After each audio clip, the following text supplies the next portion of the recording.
असं आहे की निवडणुकीची सर्वतोनी पार्श्वभूमी आहे. नुकत्याच नगर परिषदेच्या निवडणुका झाल्या, आता जिल्हा परिषद आहे, महानगरपालिका आहे आणि या निवडणुकीकरता सुप्रीम कोर्टाने एक टाईम बॉन्ड केलेला आहे.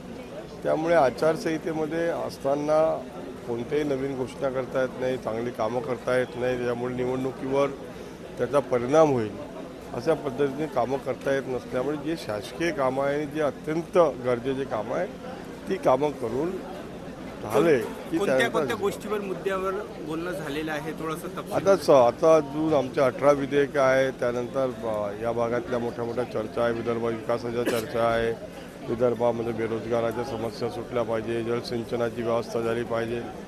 आता एक ना अनेक गोष्टी या ठिकाणी होणार आहे. त्यामुळे त्या विषयावरती आता विदर्भासाठी काय खास राहू शकते या आजच्या या सेशनमध्ये? यामध्ये सिंचनाचा महत्त्वाचा मुद्दा आहे. सिंचन हा मुख्य घटक या विदर्भाला विकासाकरता आहे. इंडस्ट्री या ठिकाणी यावी याकरता सुद्धा सरकारचा प्रयत्न आहे आणि ते करतात आहे. बेरोजगार युवकांच्या हाताला रोजगार मिळावं याकरता या इंडस्ट्री आणल्या जात आहे.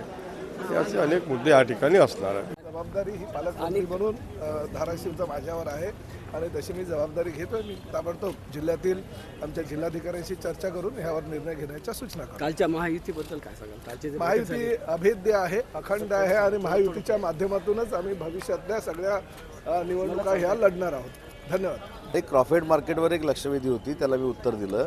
तिथल्या मच्छीमारांच्या ज्या सोयीसुविधा आहेत त्यांना ते पुरवण्याच्या संदर्भातली लक्षवेधी होती आणि त्याच्यावर महानगरपालिका नक्की सकारात्मक भूमिका घेऊन कार्यवाही करणार. एकदम कमी दिवसाचं हे ठेवलेलं आहे, तर काय त्याच्यात हे कामकाज कसं चालेल? याच्यावर काल चर्चा झाली. BSC मध्ये हे ठरलेलं आहे, सर्व पक्षातली लोक होती, त्यांनी ठरवलेलं आहे.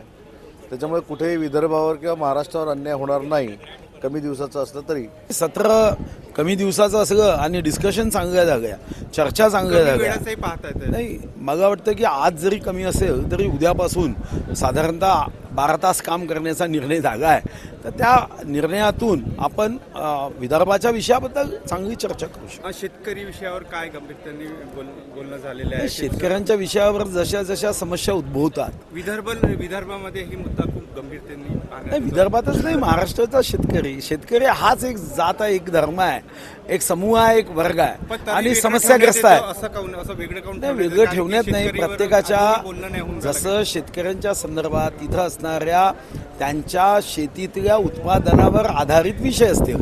धान असेल तर धानावर अलग उपाययोजना असतील, कापसावर अलग उपाययोजना असतील, आपल्याकडे सोयाबीन असेल त्याची उपाययोजना असेल, फलोत्पादन अलग उपाययोजना असेल, तर त्यानुसार त्यामध्ये चर्चा होत असते. आपण या विषयावर काय मुद्दे ठेवलेले आहेत? मी अनेक मुद्दे काढून ठेवले आहे, जेव्हा चर्चा होईल तेव्हा मांडेल. नाही, साधारणतः या संदर्भामध्ये आपल्याला कृषी विद्यापीठं याच्यामध्ये असणारं तंत्रज्ञान विकसित केलं पाहिजे. आपल्याकडे जे आपण पिकवतो ते विकतो. आज जगाचा अभ्यास करणारी व्यवस्था असली पाहिजे आणि त्यातून जे विकू शकतो ते पिकवलं पाहिजे. सध्या झालेल्या इलेक्शनमध्ये थोडं लांबवण्यात आलेले आहे, अजून कसं काय चालणार आहे असं याच्या विषयावर तुम्ही बोलाल? नाही, ते तर आता कोर्टाच्या आदेशानुसार आहे. कोर्टाला काय बोलणार आहे? डिसाईड झालेली अजून लांबेल असं वाटते मला, की अजून काही अजून मागे नाही, 21 काय आता लांबू शकत नाही. असं काही नाही, आता लांबायचं मग नाही वाटत. नाही ना. बिबट्याच्या विषयावर आपण काय म्हणाल की आता जे सध्या नाही, काय त्याची उपाययोजना केली पाहिजे.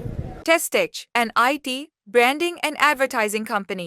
Our services are website development, mobile application development, digital marketing, graphics designing, animations, SMS marketing, WhatsApp marketing, email marketing. Like, share, and subscribe. Test Tech News. Stay tuned for the latest updates.